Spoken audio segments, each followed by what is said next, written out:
বর্তমান সময়ে কোনো চাকরির অ্যাপ্লাইয়ের ক্ষেত্রে অথবা কোনো স্কুল কলেজে ভর্তির ক্ষেত্রে আমাদের কিন্তু ছবি আপলোড দিতে হয় এবং সেটা নিয়ে আমরা সমস্যায় পড়ি। কেননা ওখানে নির্দিষ্ট পরিমাণ একটা মাপ দিয়ে দেয়, যেমন 300 বাই 300, এবং নির্দিষ্ট পরিমাণ একটা কেবিএস দিয়ে দেয়, যেমন ছবিটা আমাদের 100 কেবির হতে হবে। তো আজকের ভিডিওতে দেখাবো কিভাবে একটা নর্মাল ছবি থেকে একটা পাসপোর্ট সাইজ ছবি তৈরি করবেন এবং সেই ছবিটাকে ম্যানুয়ালি বিভিন্নভাবে আপনি সাইজ আকারে তৈরি করতে পারবেন এবং ওই ছবিটা আপনি আপলোড দিলে 100% আপনার ওই ছবিটা নিবে।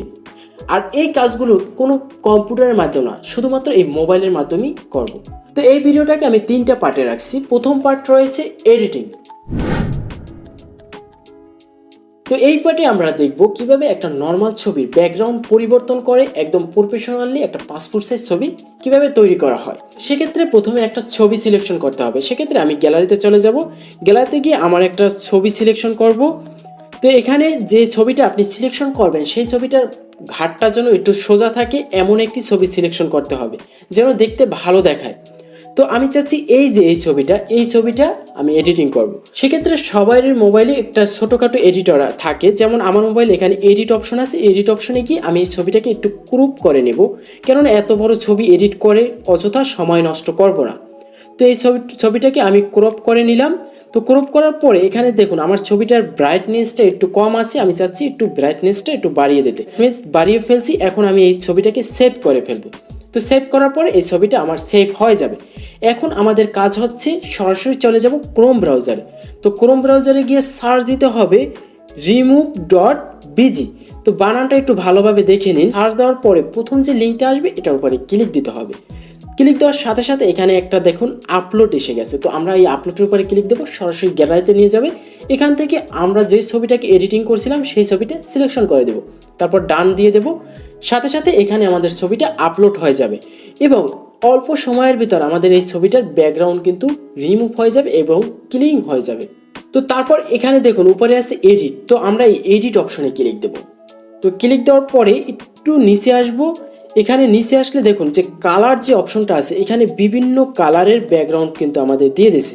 এখানে আমাদের পছন্দ অনুযায়ী আমরা যে ছবিটায় ব্যাকগ্রাউন্ড পরিবর্তন করছি ওই ছবিটায় কোন কালারটা দিলে ভালো হয় সেই অনুযায়ী আপনি এখানে একটা কালার দিয়ে নিতে পারেন। তো আমি চাচ্ছি এই কালারটা আমি এখানে দিব।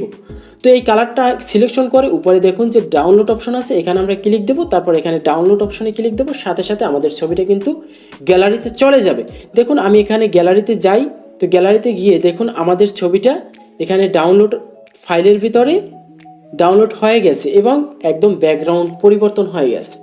তো এখন আমাদের প্রথম ধাপ শেষ, পাসপোর্ট সাইজ আকারে ছবি তৈরি হয়ে গেছে। এখন দ্বিতীয় ধাপে রয়েছে রেজুলেশন। তো এটা আপনার যদি দরকার হয় তাহলে ব্যবহার করবেন, না হয়তো ব্যবহার করার দরকার নেই। রেজুলেশন বলতে বোঝা যায় যে ছবিটাকে আপনি যখন এডিট করতে গিয়ে আপনার ছবিটার ফেজে একটা দাগ পড়ে যেতে পারে এবং ফেজে বিভিন্ন দাগ থাকতে পারে এবং ফেজটা ক্লিন নাও থাকতে পারে, সেটা কিভাবে পরিবর্তন করতে হয়। সেক্ষেত্রে বেস্ট একটা অ্যাপ্লিকেশন হচ্ছে রিমিনি অ্যাপ্লিকেশন। তো সেক্ষেত্রে সরাসরি চলে যাবেন প্লে স্টোরে। তো প্লে স্টোরে গিয়ে সার্চ দিবেন রিমিনি। তো বানানটা ভালোভাবে দেখে নিন। এই যে এই অ্যাপ্লিকেশনটা আসছে, এই অ্যাপ্লিকেশনটা অবশ্যই ইনস্টল করে নেবেন। তো আমার এটা ইনস্টল করা আছে, আমি সরাসরি এই অ্যাপ্লিকেশনে চলে যাব। একটু লোড নেবে। তো লোড নেওয়ার পর এখানে একটা বিজ্ঞাপন দেখাতে পারে আপনার। তো এই যে উপরে যে ক্রস বাটনটা আছে এটার উপরে আপনারা ক্লিক দেবেন, তাহলে সরাসরি আমাদের গ্যালারিতে নিয়ে আসবে। তো গ্যালারিতে আসার পর এখানে যে ডাউনলোড করা যে ছবিটা সেই ছবিটা আপনি সিলেকশন করে দিবেন। তো দেওয়ার পর এখানে যে প্রথম যে অংশটা আছে এটার উপরে আমরা ক্লিক দেব, সাথে সাথে একটা বিজ্ঞাপন দেখাবে। এখানে এই বিজ্ঞাপনটা সর্বোচ্চ আপনাকে 30 সেকেন্ড পর্যন্ত বিজ্ঞাপনটা দেখাতে পারে। তো একটু অপেক্ষা করবেন। তো যখন আপনার বিজ্ঞাপনটা দেখানো শেষ হবে, সাথে সাথে এখানে যে ক্রস বাটনটা আছে ক্রস বাটনটার উপরে ক্লিক দেবেন।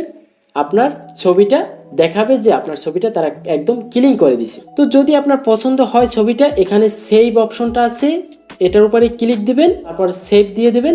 তো আবার একটা বিজ্ঞাপন দেখাবে। এখানে 30 সেকেন্ডের সর্বোচ্চ বিজ্ঞাপন দেখাতে পারে, একটু অপেক্ষা করবেন। তো বিজ্ঞাপন দেখা শেষ হলে আপনি ক্রস বাটনে ক্লিক দেবেন। তো একটু অপেক্ষা করবেন।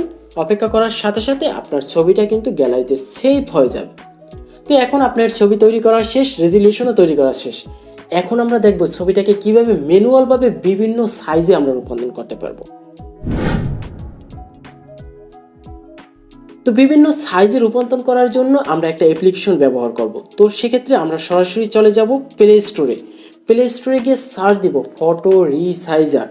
তো সার্চ দেওয়ার পর যে অ্যাপ্লিকেশনটা আসবে একটু দেখে নিন লোগোটা ভালোভাবে, এবং এটাকে আপনারা ইনস্টল করে নেবেন। তো আমার যেহেতু ইনস্টল করা আছে আমরা সরাসরি এটাকে ওপেন করে নিব। তো ওপেন করার সাথে সাথে এখানে যে শুরুতে আছে সিলেক্ট ফটো, আমরা এটার উপরে ক্লিক দেবো, তারপর ওকে অপশনে ক্লিক দেবো, সরাসরি গ্যালারিতে নিয়ে যাবে। এখানে যে আমাদের ছবিটা এডিট করছিলাম সেই ছবিটা আমরা এখানে সিলেকশন করব, সাথে সাথে ছবিটা এখানে এসে যাবে। এখানে দেখুন পাশে আছে ক্রপ। তো আপনি চাইলে এই ছবিটাকে কেটে কুটে আবার সোজা করে নিতে পারেন আপনার পছন্দ অনুযায়ী, যে আপনি আরও ছোট করবেন সেটা আপনি এই ক্রপ অপশানে ক্লিক করে আপনার ছবিটাকে আরও একটু চাইলে ছোট করে নিতে পারেন। তো এখানে আমি একটু ছোট করে নিলাম। এখন আছে দেখুন রিসাইজ, আমরা এই অপশনে ক্লিক দেব।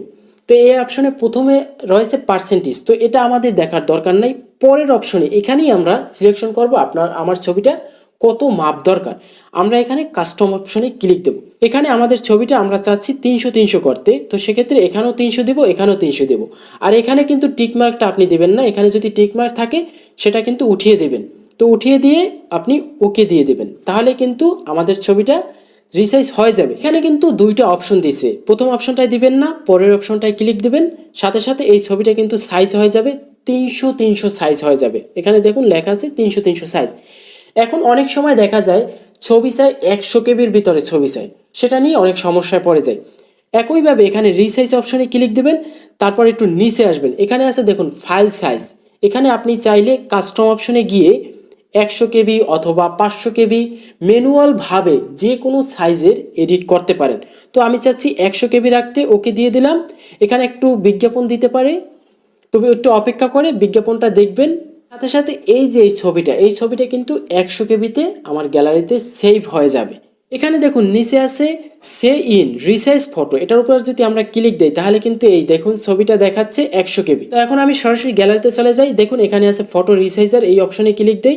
আমি এই ছবিটাকে এডিট করছি, তো এই ছবিটা দেখুন এখানে দেখুন লেখা আছে 300 সাইজ, এবং এখানে কেবিএসটাও লেখা আছে। এখন এই ছবিটা আমি যদি ওখানে আপলোড দেই তাহলে কিন্তু খুব সহজে এই ছবিটা নিয়ে যাবে, কারণ এই ছবিটার সাইজ 300। এভাবে কিন্তু সিগনেচারও অনেক সময় চাই 100/80। তো একইভাবে আপনারা সিগনেচারগুলো এরকমের মোবাইল দিয়ে ছবি তুলে এডিট করে এখানে সাইজ করে নিতে পারেন, তাহলে আর কোনো ঝামেলা হবে না। এরকমের যে কোনো ছবি আপনি যে কোনো সাইজে রূপান্তর করতে পারবেন, এবং এভাবে চাইলে আপনি প্রফেশনালভাবে একটা ছবি তৈরি করে আপনি নিজেই অ্যাপ্লাই করতে পারবেন, কারো কাছে আপনার যেতে হবে না। তো সেক্ষেত্রে আজকের ভিডিও এই পর্যন্তই। যদি কোনো প্রশ্ন থাকে অবশ্যই কমেন্ট করবেন। তো ভালো থাকবেন, সুস্থ থাকবেন, দেখা হবে পরবর্তী কোনো ভিডিওতে। ততক্ষণ আল্লাহ হাফেজ।